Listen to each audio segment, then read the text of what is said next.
All right, what we're going to do now is look at how to actually create a schematic floor plan.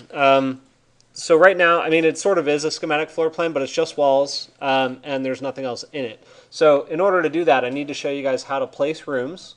And then I need to show you how to colorize your rooms. And that's really it. That's all we're trying to achieve today. We'll do doors and stuff probably next class.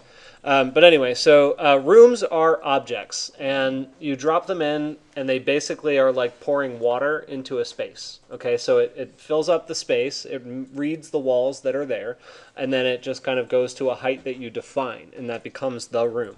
So when I go to architecture, and I go to the room button right here, that's how I place a room in a space. So I click that.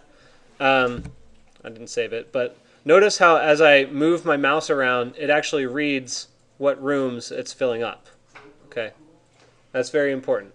All right, so I'm going to click in that space, and you'll see that it pops in room 1. If I hover over this X, that's where I can select that room.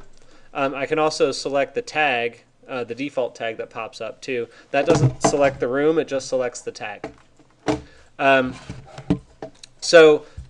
In order for you guys to really kind of truly understand the file, though, I'm going to show you something that we're probably not going to use, but I want you to know it's there. You have the ability to make certain walls bounding and other walls not bounding. So if this is my garage, right, the garage doesn't fill up that little mechanical closet that's in there. But I don't really have a need to call that mechanical closet a room, right? Because it's probably just like, you know, a little thing with like these flimsy walls. So what you can do, if you want that space to be considered a part of the overall space, you can uncheck in the properties menu, you can uncheck room bounding. So that's right here in the properties menu. Just uncheck that. And then when you select that room, it actually just floods through into that space. Does that make sense? I'll give you guys a second to do it and catch up. Uncheck room bounding.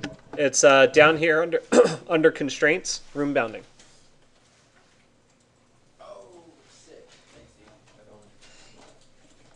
Okay, so that's filling a room and then making it a bounded room. The other thing that I want to show you is how to create a room that doesn't have a enclosing wall on all sides, right? Because obviously, like, this is not all one room, this space over here. So I'm going to place this in the top right corner, and it fills up that whole space with one room. You can use a room separation line to separate that from the other areas. So that's found under Architecture, Room Separator. Click that. And the form that this takes is an actual line that you draw. We're going to talk about model lines in a second, but I want you to know that this line is actually a modeled line, right? Like if you look at it in 3D, that line will exist somewhere in space. And it's tied to this level.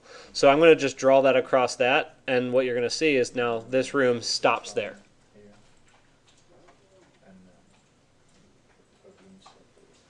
And then let's reference back to our floor plan here. What we're going to do real quick is we're going to place each of these rooms. So we have a dining, entry, living room, and then a library and a kitchen.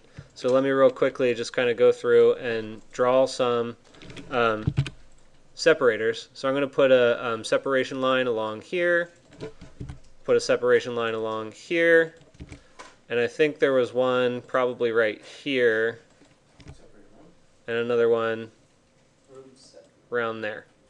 Okay, so now I can drop rooms into each one of those spaces.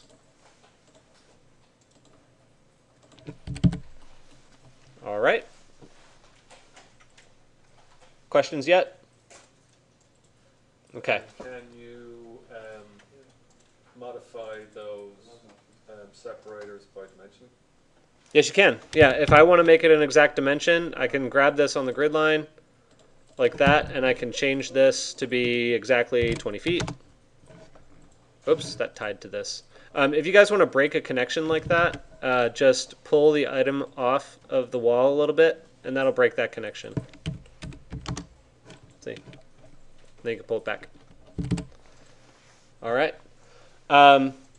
Okay, so the last thing I just want to point out is I want you to go through and rename these rooms properly before we proceed.